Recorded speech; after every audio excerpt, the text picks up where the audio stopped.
اعوذ باللہ من الشیطان الرجیم بسم اللہ الرحمن الرحیم۔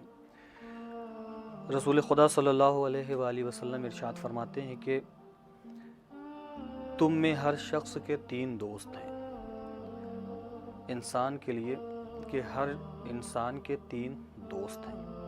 یہ وہ دوست نہیں ہیں کہ جن کو ہم دوست تصور کرتے ہیں اور جن کے ساتھ ہم وقت گزارتے ہیں، تفریح کرتے ہیں، نہیں، بلکہ رسول خدا نے ایک دوسری طرف اشارہ کیا ہے، کہا کہ تم میں ہر انسان کے 3 دوست ہیں۔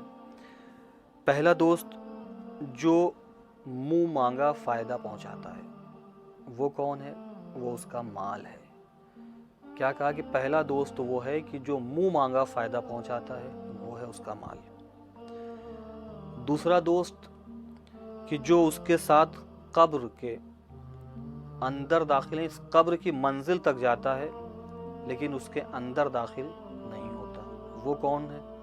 وہ اپنے اس کے رشتہ دار ہیں، اس کے احباب ہیں، کہ جو اسے قبر تک تو لے جاتے ہیں لیکن قبر کے اندر اسے کوئی فائدہ نہیں پہنچا سکتے، اس کے ساتھ قبر میں داخل نہیں ہوتے۔ یہیں پر تھوڑا سا انسان کو غور کرنا چاہیے کہ انسان جن سے گھرا ہوا ہے، جن کے ساتھ وہ زندگی گزار رہا ہے، یہ اس کے لیے کب تک معین و مددگار ہیں، کب تک اس کے دوست ہیں؟ کہا اس وقت تک ہیں کہ جب تک تم باحیات ہو، یہ تمہیں قبر تک تو لے جائیں گے لیکن قبر میں تمہارے ساتھ نہیں جائیں گے اور وہاں پہ تمہیں کوئی فائدہ نہیں پہنچا سکتے۔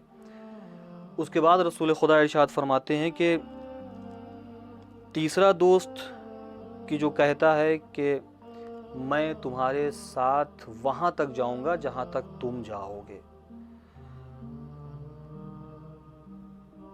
یہاں پر رک کے پھر وہی بات کہ انسان کو غور کرنا چاہیے کہ یہ آخر کون ہے کہ جس نے اس منزل پہ ساتھ نبھانے کی بات کی ہے، کہ جس منزل پہ جن سے امید تھی ان لوگوں نے ساتھ نہیں نبھایا۔ دولت ساتھ چھوڑ کے جا چکی ہے، احباب رشتہ دار ساتھ چھوڑ چکے ہیں، لیکن ایک دوست ہے کہ جو حقیقت میں انسان کا ساتھ نبھا رہا ہے۔ وہ کون ہے؟ تو رسول کہتے ہیں کہ وہ آواز دے گا کہ میں تمہارے ساتھ وہاں تک جاؤں گا کہ جہاں تک تم جاؤ گے۔ وہ کون؟ وہ اس شخص کے اعمال ہیں کہ جو اس منزل میں اس کا ساتھ دے رہے ہیں کہ جس منزل میں کوئی ساتھ دینے والا نہیں ہے۔ پھر رسول ارشاد فرماتے ہیں کہ یہ اس کا عمل ہے، چاہے اچھا ہے یا برا، دونوں صورتوں میں عمل اس کے ساتھ قبر کی منزل میں رہے گا، عمل اس کے ساتھ برزخ کی منزل میں جائے گا، عمل اس کے ساتھ محشر کی منزل میں آئے گا۔ اب اگر انسان اپنے لیے بہتری چاہتا ہے تو اس کو چاہیے کہ ایسے دوست کے ساتھ رہے، ایسے دوست کو اختیار کرے کہ جو اس کے ساتھ قبر کی منزل میں ہو، برزخ کی منزل میں ہو، محشر کی منزل میں ہو۔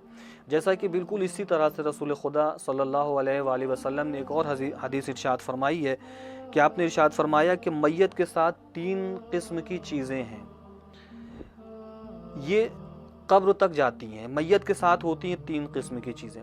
پہلی اس کے اہل و عیال، دوسری چیز اس کا مال اور تیسری چیز اس کے اعمال۔